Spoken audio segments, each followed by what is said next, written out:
नए संसद में 33% महिलाओं के आरक्षण का बिल पेश हो गया। नया संसद है और यह नया बिल है। समाजवादी पार्टी और बीएसपी दोनों ही इस मुद्दे पर सरकार के साथ तो खड़े हैं, लेकिन दोनों ने ओबीसी के मुद्दे पर सरकार को घेर लिया है। लेकिन एक कम्युनिटी ऐसी है जिसे लेकर दोनों की राय जुदा है। हम समझेंगे समाजवादी पार्टी और बीएसपी के स्टैंड को कि आखिर इस महिला रिजर्वेशन बिल पर इन दोनों की राय क्या है, लेकिन इन दोनों की राय में अलहदापन कहां कहां है, यह भी समझेंगे। और साथ ये भी जानिए कि आखिर जिस समाजवादी पार्टी ने कभी महिला आरक्षण बिल को ब्लॉक किया था, रोका था, आज वो क्यों मजबूर है इसे समर्थन करने को। इसके अलावा मेनका गांधी आज नए संसद भवन के उद्घाटन के पहले जब वो बोल रही थी और एक वेटरन पार्लियामेंटेरियन के तौर पर जब उन्होंने संसद में अपनी बात रखी, तो कैसे प्रधानमंत्री की तारीफ में उन्होंने कसीदे पढ़े हैं। क्या मेनका गांधी और बीजेपी के शीर्ष नेतृत्व के बीच अब सब कुछ ठीक ठाक है और क्या इसका असर 2024 में दिखेगा, हम ये भी समझेंगे। और साथ साथ ये भी जानिए कि अपर्णा यादव इन दिनों लगातार दिल्ली के दौरे कर रही हैं, बीजेपी के शीर्ष नेताओं से मिल रही हैं। चुनाव को लेकर 2024 में क्या है उनका प्लान। तो ये तमाम खबरें आज का यूपी में। नमस्कार, मैं हूं कुमार अभिषेक, आप देख रहे हैं यूपी तक। हम हाजिर अपने न्यूज शो आज का यूपी लेकर। संसद में महिलाओं के लिए 33% आरक्षण की बात नई नहीं है। आज मोदी सरकार ने इसे नए संसद में पेश कर दिया, तो तमाम पार्टियां इसे समर्थन करने को मजबूर हो गई। लेकिन एक वक्त था जब मुलायम सिंह यादव और लालू प्रसाद यादव ने इस बिल को यह कहकर रोक दिया था कि इसमें ओबीसी और साथ साथ मुस्लिम रिप्रेजेंटेशन होना चाहिए और जब तक ये नहीं होगा तब तक वो इसका समर्थन नहीं कर सकते। लेकिन आज इन दोनों पार्टियों ने इस बिल का समर्थन किया। इस बिल में आज भी ओबीसी के लिए और मुस्लिम महिलाओं के लिए आरक्षण का प्रावधान नहीं है, लेकिन समाजवादी पार्टी ने अब इसे समर्थन करने का ऐलान कर दिया है। पहले सुनिए राम गोपाल यादव ने पार्टी के स्टैंड को लेकर क्या कहा है, कैसे डिंपल यादव ने समर्थन भी किया है और सरकार को घेरा भी है, और साथ साथ मायावती को भी सुन लीजिए कि उन्होंने इस सवाल पर क्या कहा है। सरकार को 9 साल पूरे हो गए हैं और मैं समझती हूँ कि होमोपेशन बिल लाना था तो ये सरकार पहले भी ला सकती थी, और ये आखिरी साल में लेके आ रही है जब इलेक्शंस आने वाले हैं। और क्योंकि इसकी बहुत बड़ी एक्सरसाइज होती है। समाजवादी पार्टी ने हमेशा समर्थन किया है, लेकिन हम सभी चाहते हैं कि ओबीसी महिलाओं का भी इसमें आरक्षण निर्धारित हो, क्योंकि आखिरी में खड़ी हुई महिलाओं को भी, जो पंक्ति में आखिरी में खड़ी हैं, उनको भी उनका हक मिलना चाहिए। और सरकार की जो मंशा है, जो इस समय वह लेके आई है बिल, क्योंकि ये 2024 में भी नहीं लागू हो पाएगा ये बिल, और ये जो 5 राज्यों के जो अभी चुनाव होने जा रहे हैं उसमें भी लागू नहीं हो पाएगा। तो ये सरकार की मंशा साफ नहीं है। इसके साथ साथ ये भी कहा था कि महिलाओं को जो भी आरक्षण दिया जाता है तो उसमें से SC, ST व OBC वर्गों की महिलाओं का आरक्षण का कोटा अलग से सुनिश्चित किया जाना चाहिए। अर्थात इन्हें, यानी कि SC व ST को अब तक मिल रहे कोटे में शामिल ना किया जाए, क्योंकि बात ये चल रही है कि जो पहले से SC, ST को आरक्षण मिला हुआ है लोकसभा व विधानसभा में, जो भी इनको आरक्षण है तो उसमें से इनको कोटा दिया जाए। देखिए, ऐसा है, महिला आरक्षण बिल पर हम लोगों की हमेशा ये मांग रही है कि जो पिछड़े वर्ग की महिलाएं हैं, वो जो ज्यादा पढ़ी लिखी और कास्ट की महिलाएं हैं, उनका सही तरीके से मुकाबला नहीं कर सकती, इसलिए उनके लिए कोटे के अंदर कोटा एक आरक्षण होना चाहिए। अब गवर्नमेंट नहीं मान रही है। यहाँ संसद में अब भी पिछड़े वर्ग की महिलाओं के पिछड़े वर्ग विरोधी लोगों की संख्या ज्यादा है, वो नहीं मान रहे। लेकिन हम महिला आरक्षण बिल का इसलिए विरोध नहीं करें कि वो हक है, मिलना चाहिए उन्हें। हमारी बात ये नहीं मानेंगे, इसके बाद भी हम करेंगे समर्थन, लेकिन हम अपना ये मुद्दा नहीं छोड़ेंगे। हम जनता में भी जाएंगे और ये उम्मीद करेंगे किसी न किसी दिन इस संसद में, आज नहीं तो कल, ऐसे संसद सदस्यों की संख्या ज्यादा होगी जो पिछड़े वर्ग की महिलाओं के आरक्षण का भी समर्थन करेंगे। तो ये तो पार्टियों का स्टैंड हुआ, लेकिन इन पार्टियों के स्टैंड के बीच में भी आपस में मतभेद है। जी हां, समाजवादी पार्टी और बीएसपी के बीच एक बात को लेकर मतभेद दिखता है। मतभेद से कहीं ज्यादा हम ये कहें कि बसपा ओबीसी के लिए बात तो करती है, लेकिन बसपा अल्पसंख्यक आरक्षण की बात नहीं करती। यही बात चंद्रशेखर आजाद रावण, उन्होंने भी ट्वीट करके कही। उनके ट्वीट में भी वंचितों के लिए आरक्षण, या उन्होंने आरक्षण का एक अलग फॉर्मूला दिया कि जो एससी और एसटी का आरक्षण है वो रखा जाए, लेकिन बाकी जो बचे हुए आरक्षण है उस पर आबादी के हिसाब से आरक्षण, और वो ओबीसी और दलितों का। वहां भी अल्पसंख्यक या मुस्लिम आरक्षण की बात नहीं थी। यानी कि दलित पार्टियां ओबीसी के आरक्षण के पक्ष में तो दिखाई दे रही, लेकिन उनके शब्दों में, उनकी बातों में अल्पसंख्यक या मुस्लिम आरक्षण नहीं दिखता। जबकि समाजवादी पार्टी ने अपने स्टैंड में दलितों के साथ साथ ओबीसी और मुस्लिम आरक्षण की बात की। आप इन ट्वीट्स को देखिए, आप उनकी बातों को सुनिए, साफ अंदाजा लग जाएगा कि मुस्लिम आरक्षण को लेकर समाजवादी पार्टी का रुख आज भी ज्यों का त्यों वैसे ही कैसे बना हुआ है, और जो दलित पार्टियां हैं या दलित चेहरे हैं वो दलितों और ओबीसी की बात तो कर रहे हैं, लेकिन उसमें मुस्लिम या अल्पसंख्यक शब्द नहीं। देखिए इन ट्वीट्स को।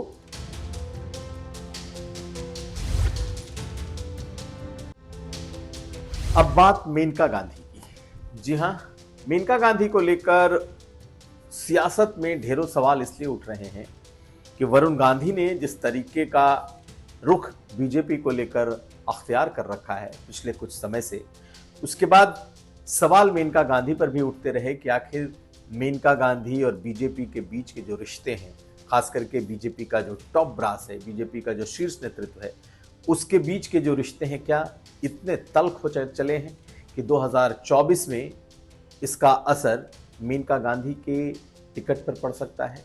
क्या मेनका गांधी के चुनाव पर पड़ सकता है? क्या बीजेपी और मेनका गांधी के रिश्ते इस कदर खराब हो चुके हैं कि 2024 में चाहे वरुण हो या मेनका हो उन्हें टिकट नहीं मिलेगा? अगर कोई ये सोच रहा है तो उसे आज संसद भवन में दिए गए मेनका गांधी के भाषण और संसद भवन में प्रधानमंत्री मोदी के लिए कही गई मेनका गांधी की बातों को सुन लेना चाहिए। इन तमाम सियासी बातों के बीच में आज जब वेटरन पार्लियामेंटेरियन के बोलने का मौका आया तो उसमें मेनका गांधी को चुना गया, और मेनका गांधी ने इस ऑगस्ट हाउस से एक शानदार स्पीच दी जिसमें प्रधानमंत्री मोदी की तारीफ में कई बातें कही गई। उन्होंने एक तरीके से प्रधानमंत्री की तारीफ में कसीदे भी पढ़े कि कैसे उन्होंने वुमेन एम्पावरमेंट और साथ साथ कई और ऐसी चीजें जिसके बारे में कोई सोच नहीं सकता था, उसे प्रधानमंत्री ने मूर्त रूप दिया।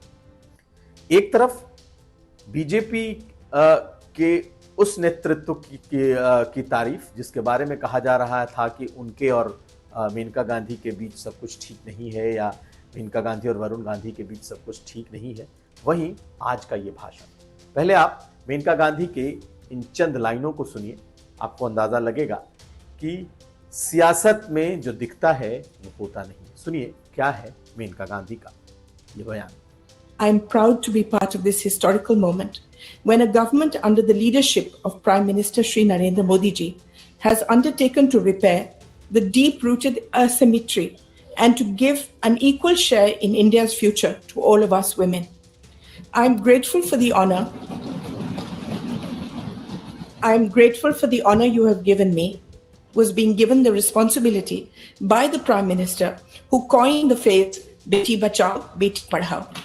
दरअसल ये बात इसलिए उठ रही है क्योंकि पिछले काफी वक्त से वरुण गांधी ने एक तरीके से परोक्ष तौर पर बीजेपी के शीर्ष नेतृत्व और बीजेपी की नीतियों के खिलाफ मोर्चा खोल रखा है। अमूमन वो बीजेपी के नीतियों के खिलाफ अपने क्षेत्र पीलीभीत में बोलते रहते हैं, मुद्दों पर आवाज उठाते रहते हैं और बीजेपी सरकार को घेरते रहते हैं।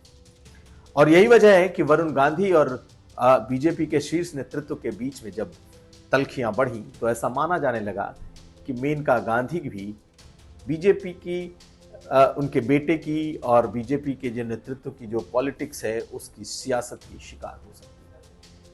और कुछ हद तक ये देखने में भी आया कि पिछली बार यानी कि मोदी 2 का जो कार्यकाल है उसमें मेनका गांधी को मंत्रिमंडल में जगह नहीं मिली, वो सिर्फ एक सांसद बनकर इस वक्त भी मौजूद है।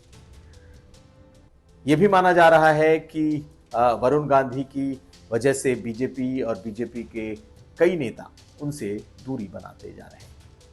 लेकिन आज मेनका गांधी ने जिस तरीके से संसद भवन में अपना भाषण दिया, ये कुछ और कहानी कहती। तो क्या इसे महज एक औपचारिकता मानी जाए कि एक नए संसद सत्र के दौरान जब बतौर महिला सांसद मेनका गांधी को बोलने का मौका दिया गया तो उन्होंने अपनी बात बहुत करीने से बहुत शानदार तरीके से रखी, या इसके भीतर भी कोई सियासत है? क्या मेनका गांधी और बीजेपी के बीच की जो कड़वाहट है वो कम हो गई है? अगर इस भाषण को हम सियासी तराजू में तौलें तो लगता है कि सब कुछ ठीक ठाक है। जितनी बातें उनकी सियासत, उनके और बीजेपी के संबंधों को लेकर हवा में तैर रही हैं, उसमें कोई ऐसी बात नहीं है और मेनका गांधी से बीजेपी को कोई समस्या नहीं। लेकिन क्या अगर वरुण गांधी पर कोई आंच आई बीजेपी के भीतर तो क्या मेनका गांधी बीजेपी में रहेंगे? ये आज भी सवाल बना हुआ है। और ये इसलिए बना हुआ है क्योंकि वरुण गांधी बीजेपी पर जिस तरीके से, बीजेपी की नीतियों को लेकर जिस तरीके से हमलावर हैं, पीछे के दिनों में कुछ पैचअप की भी बात आई थी, लेकिन वो भी अब उतना नहीं दिखाई देता। यानी कि अब चुनाव नजदीक हैं और बेटा बीजेपी के शीर्ष नेतृत्व के खिलाफ या फिर उनकी नीतियों के खिलाफ आज भी अपनी बातें रखता है। ऐसे में मेनका गांधी का प्रधानमंत्री के तारीफ में बातें कहना यह दिखाता है कि जो सियासत है, जो ये सियासत की बात है, वो सियासत में जो दिखता है वो होता नहीं। हो सकता है कि मेनका गांधी बीजेपी के लिए आज भी उतनी ही करीब हो, उतनी ही अहम हो, लेकिन वरुण गांधी को लेकर संशय बरकरार है। लेकिन आज का भाषण जिसमें प्रधानमंत्री पर को लेकर उन्होंने बहुत कसीदे पढ़ी हैं, क्या 2024 के चुनाव में उनका ये भाषण उनके और बीजेपी के संबंधों को और मधुर करेगा, कड़वाहट खत्म करेगा? इस पर हमारी नजर बनी रहेगी। अब अगली खबर। अपर्णा यादव, जी हां, मुलायम सिंह यादव की छोटी बहू और बीजेपी नेता एक बार फिर से सुर्खियों में। चर्चा इस बार इसलिए क्योंकि वो भी दिल्ली दरबार की दौड़ लगा रही हैं। अपर्णा यादव 2 दिन पहले दिल्ली पहुंची और उन्होंने बीजेपी के संगठन के शीर्ष नेतृत्व से मुलाकात की। यानी कि उन्होंने बीएल संतोष जो कि संगठन महामंत्री हैं और सुनील बंसल जो कि बीजेपी के संगठन मंत्री हैं, इनसे अलग अलग उन्होंने मुलाकात की। अपर्णा यादव की इस मुलाकात के मायने क्या हैं?